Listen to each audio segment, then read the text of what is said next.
All right, guys. Today we're gonna be reacting to Thomas Sowell, how the black culture affects black IQ. Let's jump in.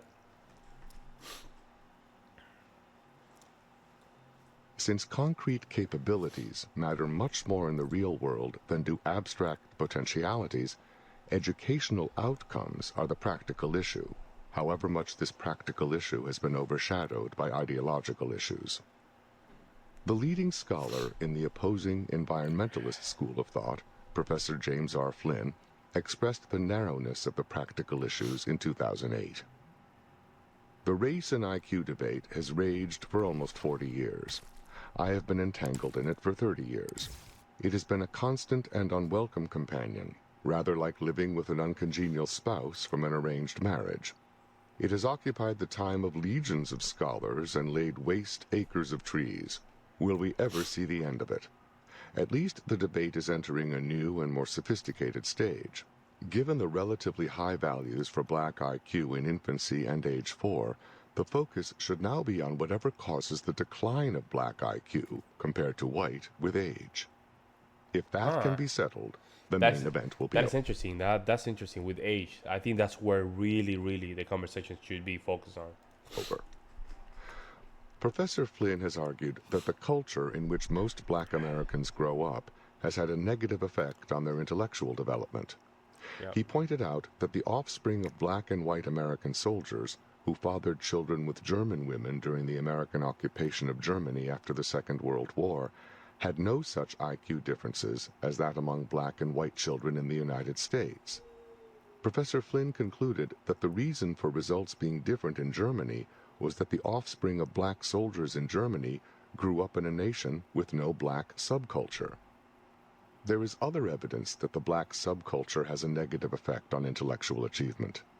An empirical study published by the National Bureau of Economic Research found that a higher percentage of black schoolmates has a strong adverse effect on achievement of blacks, and moreover, that the effects are highly concentrated in the upper half of the ability distribution. In other words, brighter black students do not perform as well in settings where there are many other black students around them, contrary to the theory that what is needed in educational institutions is some larger critical mass of black students in order to make them feel socially comfortable and thus able to do their best work academically. Yet the unsubstantiated critical mass theory has flourished from academic journals to Supreme Court briefs. Another study, focusing on the effect of ability grouping on the performances of students in general, mentioned among its conclusions, schooling in a homogeneous group of students appears to have a positive effect on high-ability students' achievements and even stronger effects on the achievements of high-ability minority youth. In other words, high-ability minority youngsters do better in classes that are intellectually homogeneous rather than racially homogeneous, or in which there are many members of their own race. The negative effects of the black subculture on intellectual development are manifested in other ways as well. A study of high IQ black adults found that they described their childhoods as extremely unhappy more Huh. often than other blacks. This study was done long before the current reports of academically striving black students being accused by their peers of acting white. And Empir- you know what's crazy? And that is so big in the black community. I remember when I used to teach in New York City, the very smart kids, and they used to get bullied all the time, man. The smart kids, you can tell they have a very high IQ, probably 120, 115. They used to get bullied all the time. Because they look very nerdy, right? But they used to get bullied all the time. And you know what's crazy? Nobody would defend them. Nobody would defend them. And I used to just complain about that, saying like we need to do something about that. And the parents, they were weak. They tried their best, but man, that kid, you can tell he used to get bullied all the time. Damn. Empirical studies during this later era show a negative correlation between black students' academic achievement and their popularity among other black students. An opposite pattern was found among white Americans and Asian Americans. In England, lower-class whites show a pattern strikingly similar to that among American blacks who resent academically achieving classmates.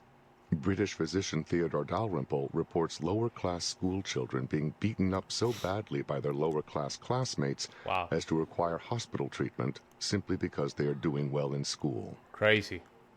There is other evidence against the critical mass theory. In earlier times, from 1892 to 1954, all-black Dunbar High School in Washington sent 34 graduates to Amherst College, usually very few at any given time, and certainly nothing that could be called a critical mass. 74% of those black students graduated from Amherst, 28% of these graduating as Phi Beta Kappas. Dunbar did not promote a black subculture.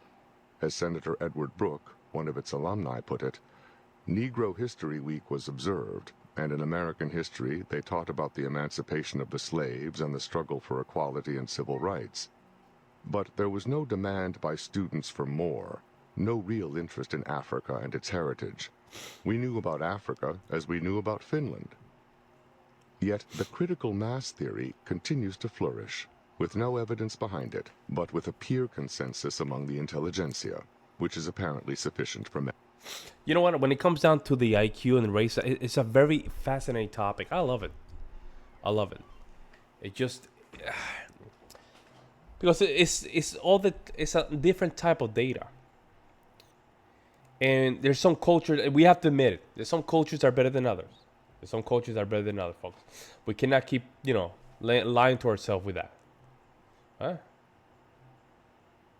So I think when it comes down to this, we have to talk about it. Hang around with stupid people, do stupid stuff and get stupid. Hang around with smart people, do smart things and get smarter. This is why we are homeschooling our black children. Too much peer pressure to be stupid, internet addicted, and sluggish. Yeah, I used a number of curriculum pieces, and I'm going well. Our child can read primers. Primers? 4 years old. Okay.